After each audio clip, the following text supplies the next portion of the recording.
Great. So, today's webinar, we will talk a little bit about the product model in practice. So we'll jump straight into an actual example. It's easy to read up on the theory and, okay, there are differences, and this is an empowered team, and that's different from a feature team. But we find that it's much more, it gets much more concrete and specific, of course, when we talk about real examples and we get a feel for what does it actually look like in practice, or what could it look like in practice? Because as we'll see in the next section, what is the product operating model? It's really about principles that can be applied to different contexts, and practices will vary, although the principles are generalizable. So we're going to then look at another example of product model in practice, where you will hopefully see same and similar principles at work, but through slightly different practices and in a different industry than from the first example, when we look at iZettle Advanced. And then Q&A. We've set 8:45 as the end time for this webinar, but we will be here to answer questions after that for those of you who are curious and have the time. All right, let's jump straight into it then. Spotify Discover Weekly. So if you don't know, Spotify Discover Weekly is a playlist. You could say this is algorithmically created with recommendations. So 30 tracks that you'll love, hopefully, that are delivered every Monday in a standard playlist. So this is my playlist, things that I've created, like Summer Rotation by me, I followed by Spotify. But then one day, Discover Weekly, made for Joakim Sundell, popped up in my app. And when I click on it, I get 30 songs that I've never listened to before at Spotify, and that I will probably like. So that's basically what Discover Weekly is then. And it was a huge hit for Spotify, and it's still one of the most loved features of Spotify. So I'm going to take a step back and see how did this feature, how was it developed? How did it come to life? Well, back, it's like almost 10 years ago now, Spotify had started to, well, it was very successful already at the time, but that kind of paved the way for anyone with some programming shops and a bag of money to pay artists and labels to compete with Spotify. And pretty soon, many different apps or companies had access to basically the same music catalog. So we couldn't really compete in saying, well, we can give you access to all the world's music, which had been Spotify's mission. We needed to differentiate and see how can we stand out in this increasing competition. And one of our biggest competitors was Pandora, especially in the US, where they were bigger than Spotify. But yeah, spoiler alert, these days not a lot of people know about Pandora. I think it really exists. So we had that was the business context. So we knew that we need to differentiate, but we also had some data and insights on how people were using our product. And we knew that we played a big role in our users' lives when it comes to what we call lean-in use cases. People happy to access all the music in the world through a search bar and curate their playlist and spend time with Spotify. But there were lots more people that wanted a little more guidance, and we're still not performing as well as we should in these lean-back use cases. And we need to understand why and try to solve this. And at this time, Spotify had like 75 million users or something, so quite successful. And we had so many feature requests and so many users that wanted different things, and developers at the company who wanted to, yeah, we should give that to them. But Spotify chose early on to focus on, well, we know that these users are loyal. It was a pretty cynical focus. They're very loyal to us, and we have billions of people that we could attract to our service, and we don't want to do anything to complicate the experience for them. So that was a hard focus on an understanding that the lean back mainstream users, those are the ones that are going to get us to the next level. So what's taking us here is not what's going to take us there.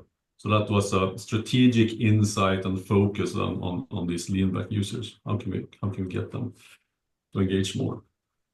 We had clear objectives and metrics. For instance, we had this goal of being best product in music with the highest engagement measured by listening hours and long-term retention. We had a goal of getting at least 50% of all listening to come from Spotify programmed content rather than what users select for themselves. That's our way of saying that we want our recommendations and content sets and so on to be so good that people will choose to do that, and we know that we're helping them. And on feature level, we had good engagement metrics for depth and reach and retention and so on. So with all this context, a couple of engineers at a hack week where everyone at the company gets together to just work together and come up with different ideas and prototype and test things, whatever they want. Anyone can try any idea and work with whoever they want.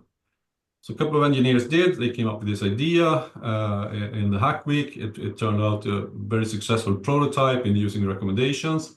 They said this should be a feature in the product. They pitched it to the product manager, who said, "Yeah, I like this idea. Let's bring in a designer though to play the bad cop and make sure that we're not building something that's not usable and valuable for our users."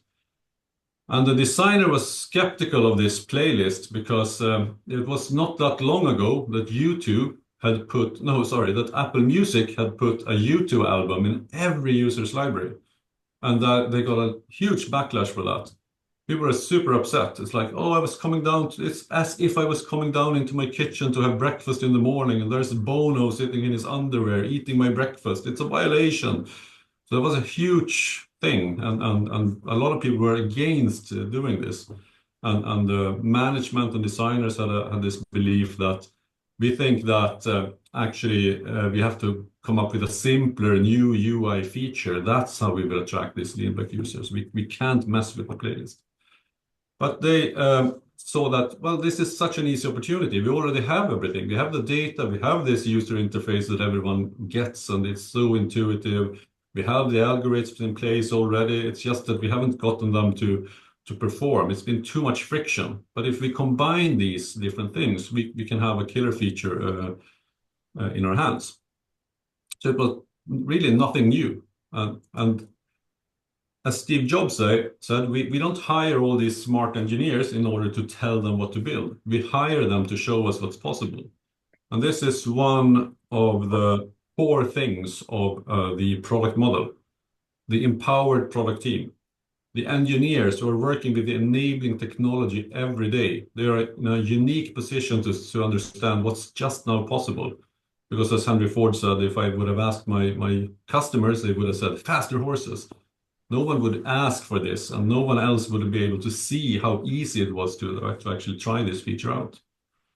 So they iterated for a couple of weeks and got a good enough product that they could fish food it, as the term is at Google, tested with the team, who also really liked it.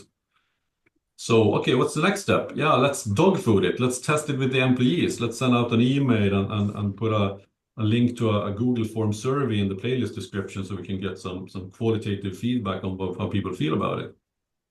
And that was like thousands of users at that time, Spotify and some friends and family.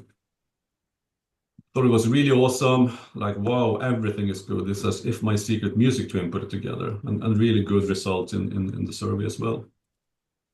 So yeah, chances are we have a success, but okay, will it work for the lean back and mainstream users? Well, our CTO has said that a team should be able to ship anything to 5% of the users. Just try it. We have to be innovating and trying things. So okay, that was earlier. We're a little bit bigger now. Let's test 1.5% of the users.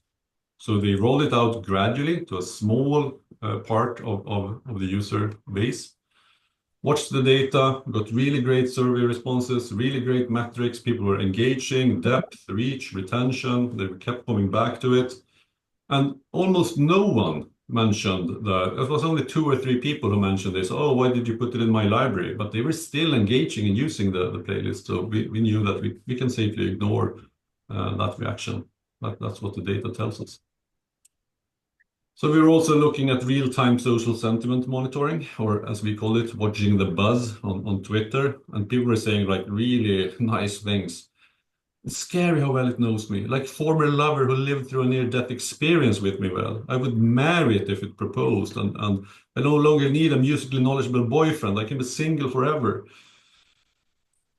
And now we had it out there in production. We could run more A/B testing and experiments, figure out that could have personalized cover art from the Facebook integration, but using the user's profile. We could iterate to what's the right length, how long should the list be, how often should it be updated, what's their discovery appetite, how edgy recommendations should we do, or should we play it more safe, and lots of content, surprises, let's say. And thanks to being able to test this, we could refine and improve the product over time. So we had a winner. Awesome. But there was a problem. It didn't scale because Spotify was a single user, 75 million of shared playlists, and they changed every week on the same day. So we had to roll it back, but now we knew we had a high integrity business case, but we know that we have this hit. So we know to prioritize to actually sort out the tech issues. So this became a high priority. Lots of teams came together and worked on making this possible.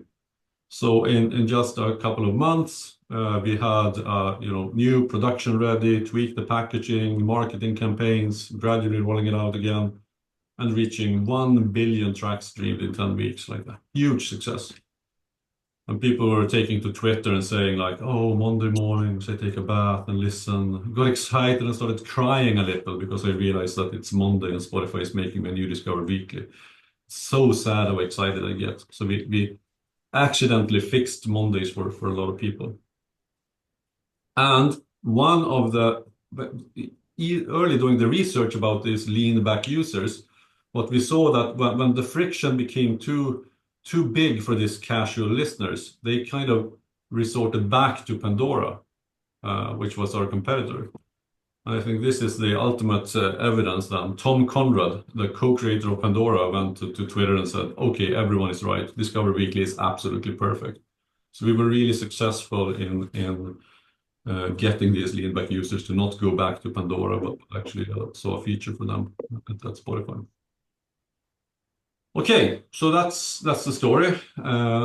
And contrasting that then to a conventional organization, so where we've said that we believe that Vad är det för min? conventional way of building products is a little bit broken. Would the engineers have come up with an idea like this? Would they even have been thinking about this business problem or user problem? Would they have been able to have the time and the space to come up with these ideas? Probably not in our experience. It's like it's not our job. We're here to write code, and there are probably no hack weeks in many organizations. Would it have been rejected as too risky? Probably. Designers and execs would have said that, no, we can't do it. And that would have been the end of it. And would anyone have believed in it enough to invest?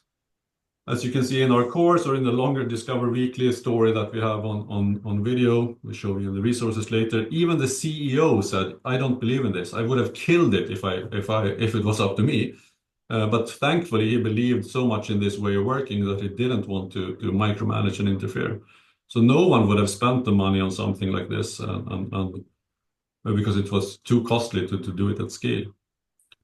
Would we have learned enough to make it successful if we hadn't worked in this way? Probably not, because if we hadn't been able to do this test and continue to refine, we would have missed key insights on all of these things and risked that the finished product would be something that wouldn't perform as well, it wouldn't be as loved as Discover Weekly was.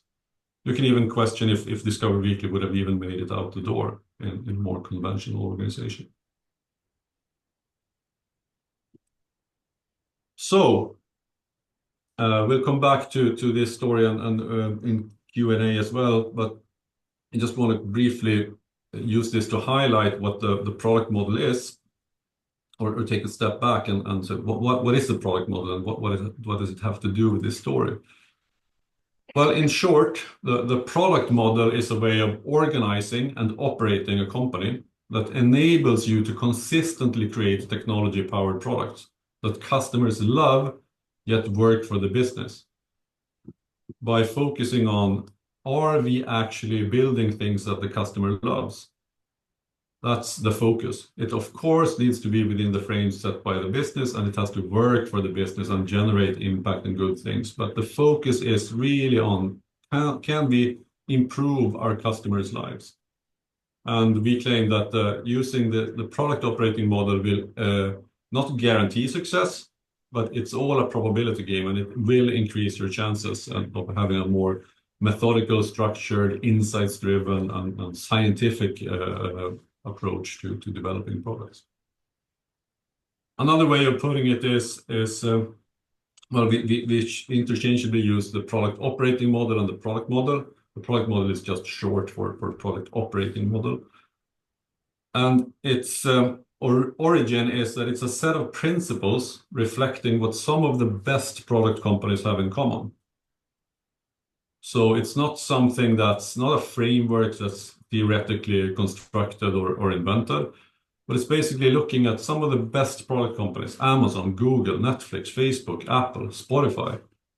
But those are just really big brands and really successful companies. I mean, those are literally the highest market value companies in the world, and they're doing this at scale.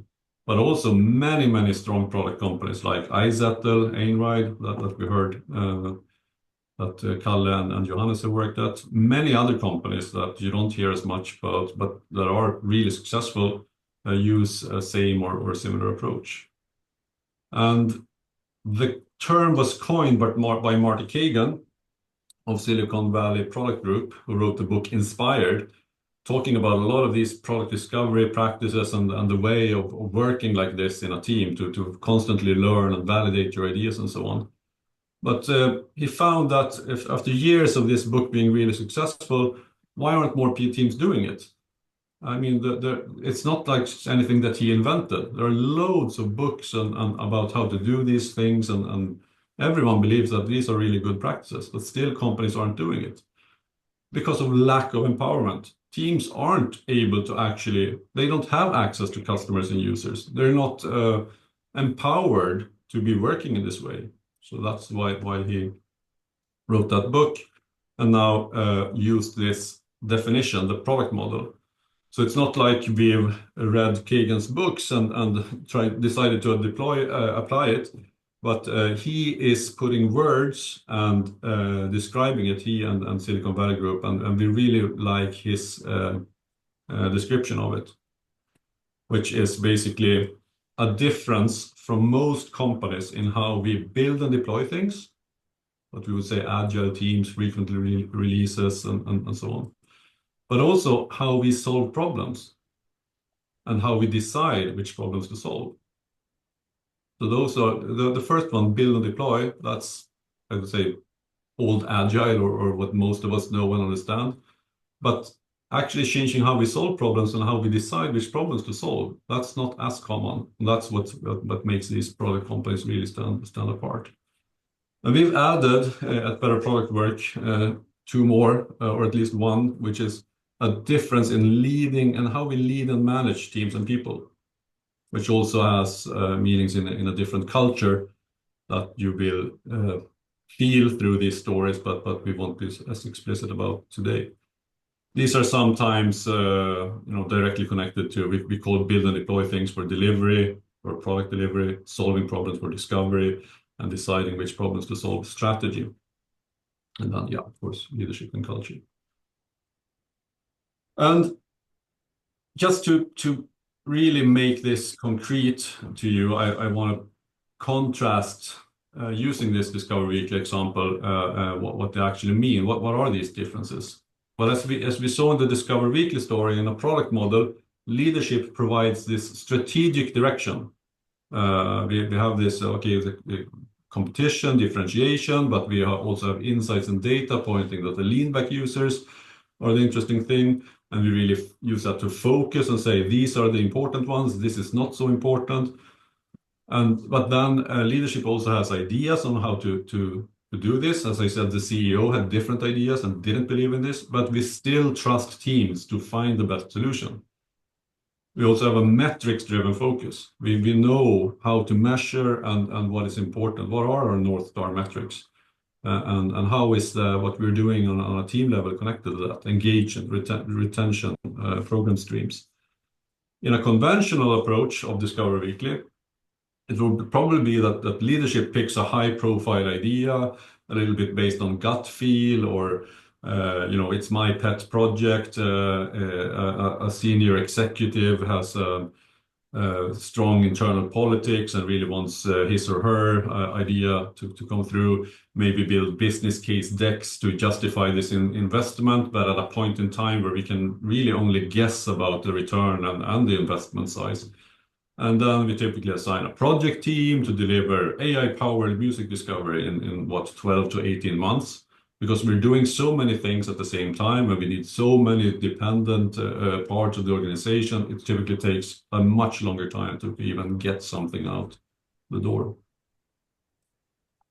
And changing how we solve, difference in how we solve problems, where we saw that in the Discover Weekly story, engineers had an idea based on a Hack Week project and their knowledge about the enabling technology that they work with every day. They could do small-scale internal testing before investing more, then iterative experiments to refine usability and value and engagement and so on. The conventional approach would probably be months spent designing the perfect UI before testing if users even want it, and then no small-scale testing, only big focus groups, executive reviews, and internal stakeholders. What do you think? Is this good? Maybe asking a few users and listen to what they say they want rather than to understand what their behavior is and what they really need. Engineers may be raising scalability concerns, but are told that we have to get this right before launch. Let's worry about that later. And then, of course, how we build and deploy small frequent releases to validate the impact, A/B testing, using real user data, but also owning delivery end-to-end and be able to adapt as you learn. Well, the conventional approach would probably be one big launch after a long cycle, no real feedback before the release. Success is kind of assumed because we said that we listened to the users and we had this idea and it's a really great idea. So now we just have to deliver it, and then we're done, and then we're busy jumping to the next idea. Temporary project teams that disband and lose knowledge and continuity. And this is all made possible then in a difference in how we lead and manage. Leaders set direction, empower teams to solve the problems.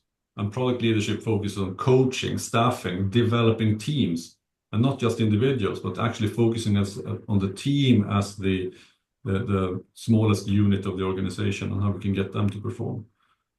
And bringing clarity, creating this clarity in vision and strategy that enables autonomy. Because when we have this clarity in context, we can make decisions together about what's the right direction, what's the right thing to do. Conventional approach, we micromanage execution, maybe because there is no clarity, or it's often misheld or missing or withheld, which leads to dependency on managers and information and a cycle of micromanagement where we have to make key decisions at the top because we don't have enough clarity in context and information.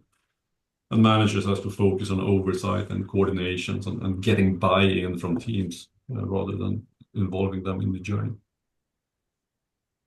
Okay, so these are some differences then between the product model and the conventional approach, and keep that in the back of your heads as we go now to another story and hopefully see some similarities to what I just said. Over to you, Kalle. Yes. So we can go ahead and move to the next slide. So I'm going to talk about how iZettle helps small businesses with capital using the product model and empower teams. So usually everyone knows what Spotify is, but what on earth is iZettle? iZettle was a fintech that started with a mission of democratizing card payments. So I saw many of you from Norway and Sweden, so you probably come across the card reader at some point, the one that you see in the picture. It's used by a few 100,000 small businesses in Europe, US, and Latin America. And should be mentioned that iZettle was sold to PayPal in 2018 for $2.2 billion.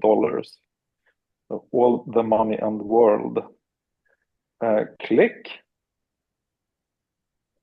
This handsome hunk of a man is Jacob De Geer. He's one of the founders of iZettle.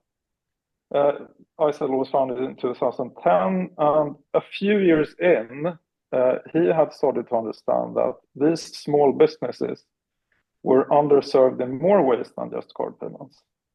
So this, over time, led to a new strategic direction that we decided to offer a broader range of services for small companies, which led us also to update the mission statement to help small businesses succeed in a world of giants. So with this kind of strategic context, like we're going to broaden the product offering to these small companies. We looked into opportunities.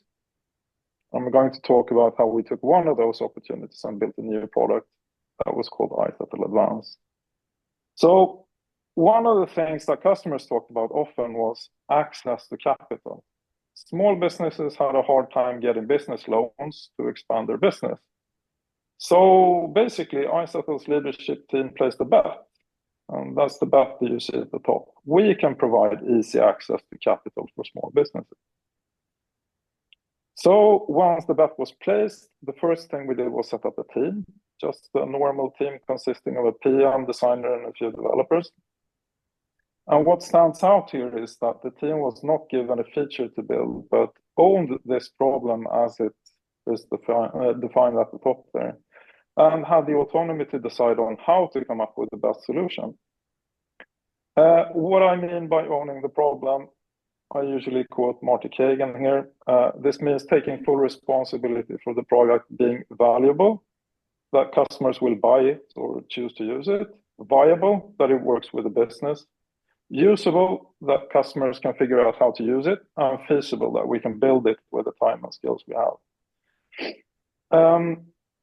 And this kind of means that you need to do things differently than you usually do in a project-oriented organizations, because PMs need to have a deep understanding of both the business and the users, rather than just collecting requirements from stakeholders. Product designers need to be able to test ideas early in discovery and co-create design with the team, because you want to go fast and learn a lot early, rather than just handing over something pixel perfect late in the process. And engineers need to be problem solvers, because you're not only figuring out how to build things, but you're kind of figuring out what to build on the go. You can't just sit and wait for specs. So when this works well, the team kind of acts like a mini startup in the startup. So it's kind of a Russian doll of startups here. We can click on. I'm going to focus in a bit on the different roles in the team and see what they did and how that stands out compared to maybe a project organization. So starting with the PM took lead on value and viability. So first, to see if this had value, we sent out a survey to a large number of customers. And when the answers came back positive, we dove deeper in user interviews. So trying to understand their needs in high resolution, like how much capital did they need, when, for what were they going to use it, why was it hard to get from banks, etc.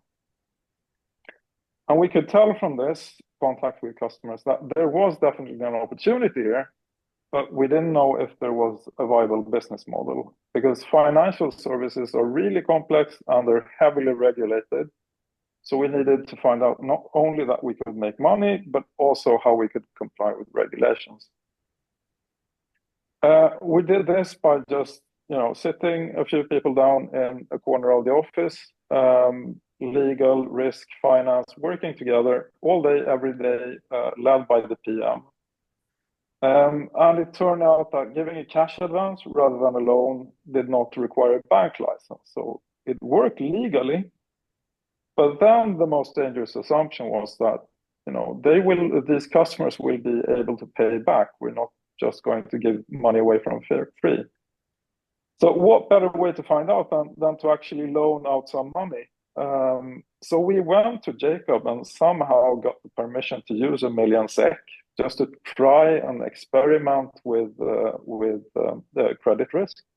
No design, no code, just cold calling customers and pen and paper, agreements on pen and paper. We also looked into benchmarking the alternatives, so trying to take a loan from a bank, understanding how that worked. And the insight from that was it was a mess. Banks often turned down loans. The process was unclear. It took a lot of time. So what stuck out after all this research was we had an advantage compared to the banks. Partly because we had access to all the all payments that these small businesses took in, which means we had better data, which meant that we could assess risk better than anyone. And we also had access to the payment, so we could design an easy way of repaying the debt. So this kind of turned into our unfair advantage compared to the incumbents. Out of all this came a rough concept. So we could give a cash advance to small businesses of up to 2-3 months of its revenue, and that was paid back through a fee on your payments. So all of this kind of sounds long and hairy, like it's a complicated process. Complicated, sure enough, but it didn't take much time. I think this took about 2 weeks to get off the ground. And what gave us speed was really simple. It was sitting in the same room, having time and having focus. So moving on to what the other team members were doing while the PM kind of was figuring this out. So a few meters away, another group of desks, we needed to get a rough sense of what the scope was. Like, what does this look like in practice? So to do that, the designer helped the team map out the customer journey, all the way from onboarding to loaning out the money to paying back.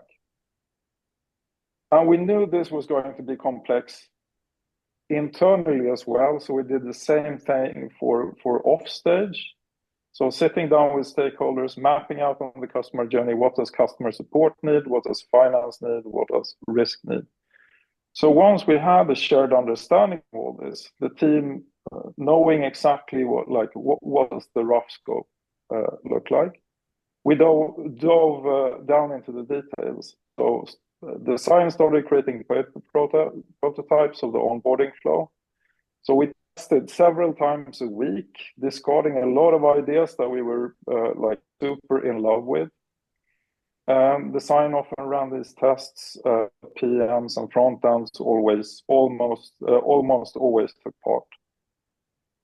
Then if we look to what the developers were doing at the same time, there was a lot of technical uncertainty now that we were building an entirely new product. So what they started doing were proof of concepts to mitigate the technical risk. Often like shipping and testing and discarding several experiments per week. And then once we had mitigated the hairiest technical risks, then we started building in small increments. So you can compare this to a developer in a product organization where it's less focus on problem solving and more focus on build this. Same thing with design in a project organization. Rather than doing high-res visual design, it's guiding the team through the design process and testing often and testing early. Yeah, we can move on from this. Click. So basically, I'll fast forward because delivery is usually the part that you know the most about. Everyone knows more or less how agile delivery works. But it took 2 months before we started the stage rollout with just one customer and then quickly ramping up as we smoked out and fixed issues in production. Based on customer feedback and bug reports, etc. And 3 months later, as in totally 3 months later, we launched to a wider group of users. And then once the product was fully live, the same team maintained full ownership of the product. I think this is like an important point to make. This was not a project. These people owned this product and kept improving it over time. So we reduced a great deal of uncertainty, but we still worked with continuous discovery to improve the product.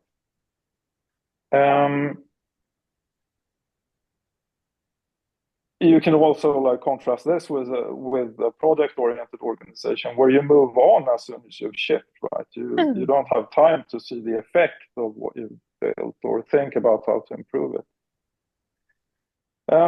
I should say this that this, as stories tend to be, sounds really linear and predictable. This is not so. This was a mess. We hit our head on the wall multiple times, many times so hard there's probably still a dent. But to me, this is expected. Product development is going to be messy. It is going to be uncertain. And the value is in the sum of the difficult problems you solve, to quote Martin Lorentzon, the founder of Spotify. So the important thing is, how do you deal with uncertainty? How do you deal with risk, and how do you mitigate it? You can't avoid it. So how did it go then? What was the sum of the problem we solved? Clickety-clack. So this is what the headline from TechCrunch. So not only did we lend many small businesses a great deal of money to expand, but we also demonstrated that we had a new source of revenue, besides transaction fees on card payments and subscription revenues from cash registers. And it turns out that venture capital absolutely loves this. So it helped us raise a good chunk of money in our D round. That concludes my short story of iZettle Advance. And to wrap up a bit, I'll hand over to Christopher. Thank you, Kalle. Great. So hopefully you are inspired both by what Kalle said and Joachim said on the product model and perhaps applying it to your context. So what can you do now?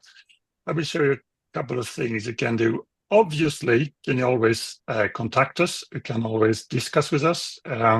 We can take a short discovery call with you to understand your context and just try to, contextualize this model in your situation. So don't hesitate to connect to us on LinkedIn directly or with this contact at Better Product Work. What you can also do, of course, is to join our other webinars and courses. We have a coming Product Model Explain course in April, right, where we go actually much deeper into the product model. On top of this example that you have heard on today, there's much more around how to do discovery, how to think about strategy and apply strategy, how to transform to the product model and concrete ways on how to do that. So you're welcome to join us for these 3 days. Also, we know objective and key results are well, it's important. It's actually part of the model. Is the way product leaders actually in dialogue with the team set a direction, objectives for the teams. So that's a key tool here for the team. So join us to know a bit more about objective and key results, how to do that in practice. And of course, as you've heard in both examples, the product manager is a key role in the product model. So you want to know more about the product model and not a traditional way to do it, but not a conventional way to do it, but a more modern way that allows this behaviors that we've just seen. Join us for going deeper into that with Kalle and Johannes here in May. What you can also do, Joachim, is to go to our website. You will find a lot of articles and videos.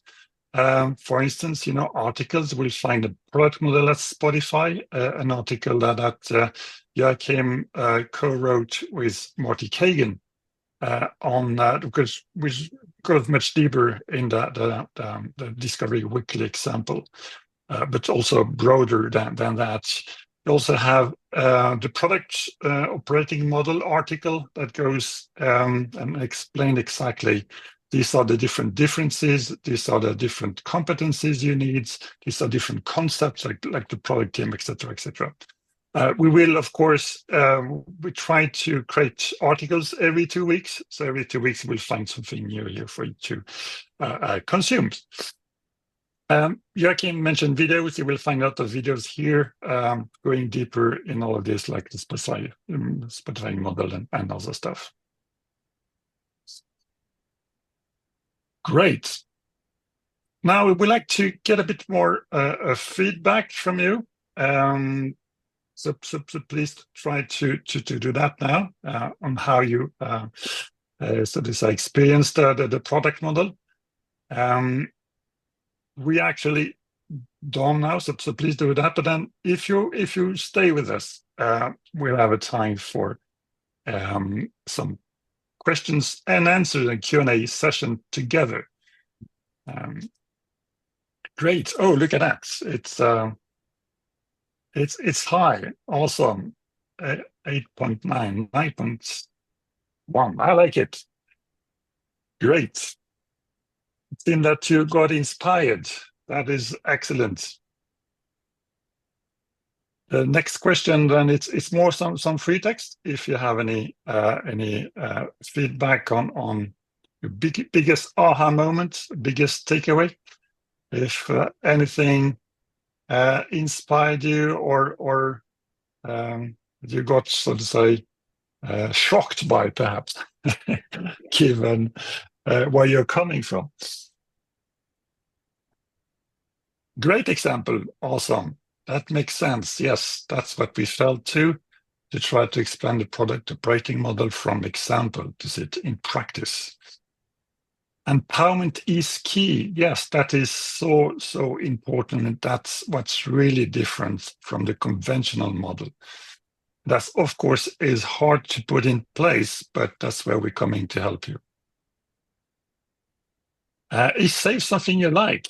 Well, you can ask yourself, would have Spotify or iZettle succeeded with SAFe? I guess I'll leave that open for the moment. I'm going to be very, very quiet now. We're framework agnostic. I mean, we haven't ruled out that SAFe can work. So let's put exactly. it. There's a lot of good tools in SAFe as a toolbox. Cautiously optimistic. Exactly. Product development is messy. You're right. If it's too nice, if it's too ordered, you're probably not doing it right. There's a quote from a Formula One driver, I can't remember who says, if you feel you're in control, you're driving too slow. Exactly. Very good. Thanks, Kalle. Okay, anything more you would like to learn, to go deeper into, to double click on?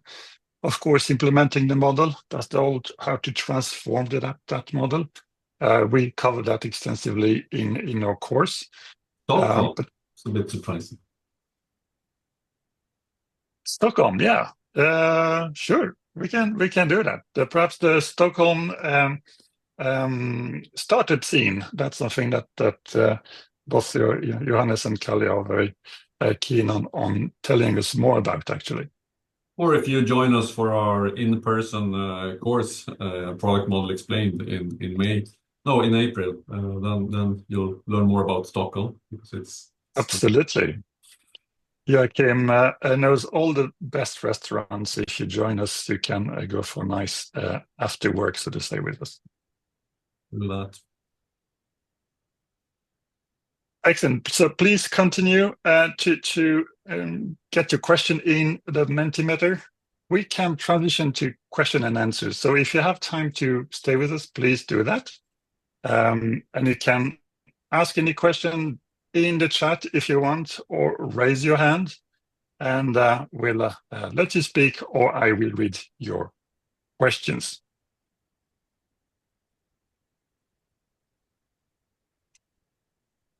Okay, so we have a first question here. I'm going to read it. How to apply the product model on a company that releases software that requires approval from regulatory authority, or a company that does not control when the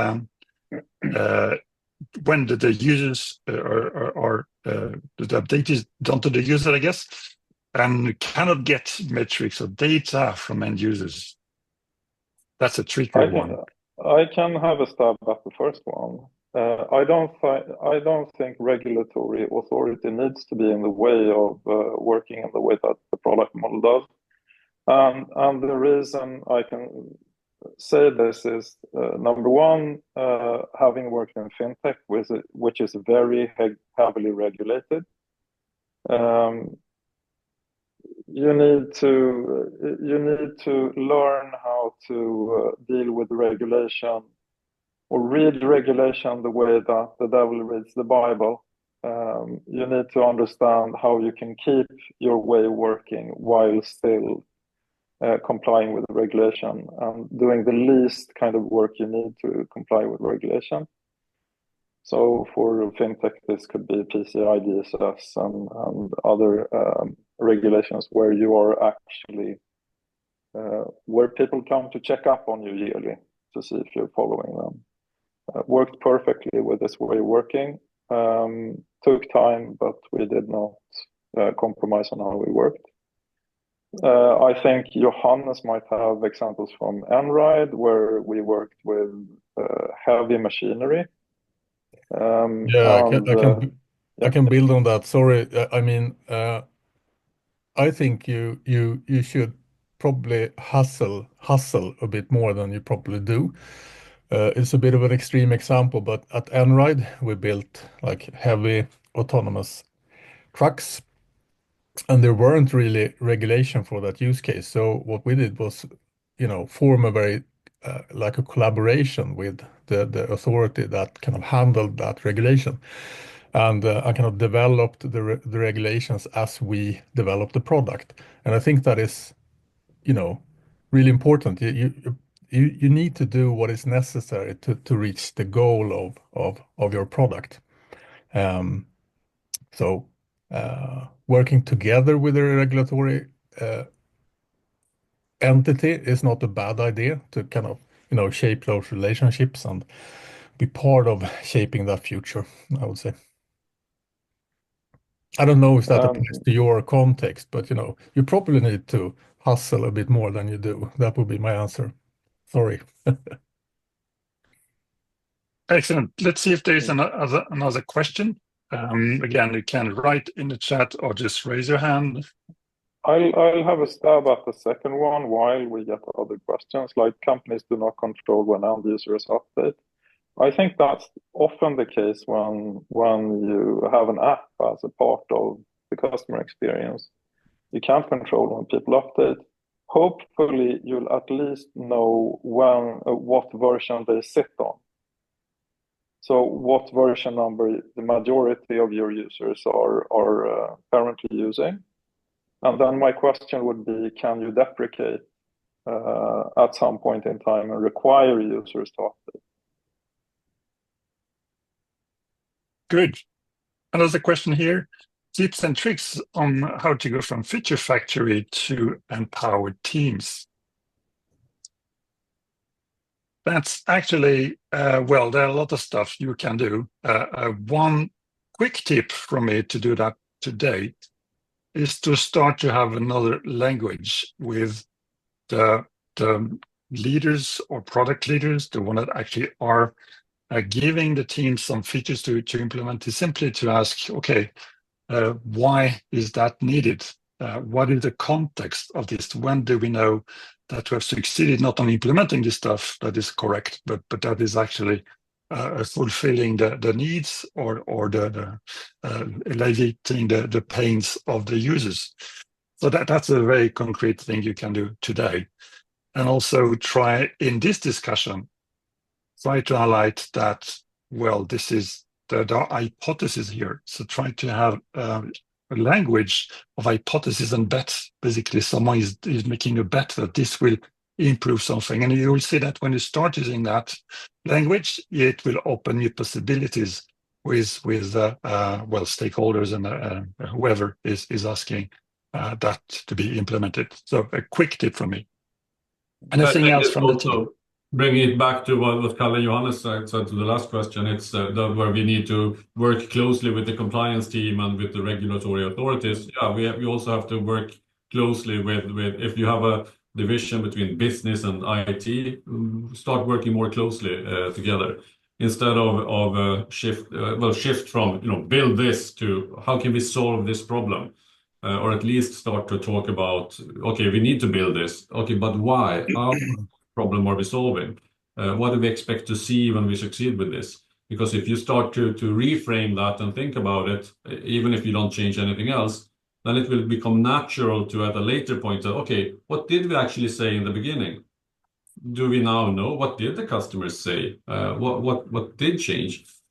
But this is a tricky question because it depends so much on where are you now. Yeah, another thing is to create space for discovery and not just delivery. Do you actually have time? Maybe learn one discovery practice together as a team, try it out together at least once per month, once per sprint, once per quarter, two. Yeah. And get a feel for it. And if we are right, you will see value and be able to prove that value to others in the organization from talking to customers and users and understanding more about the why behind it. Thus, can I answer the last part of the three-part question before we round up? Because it's 9 o'clock. No metrics data can be fetched from the end user. I'm going to assume that this is the case and then say, if you can't get quant, can you get qual? Can you talk to the users and get information in that way rather than cold-hearted data?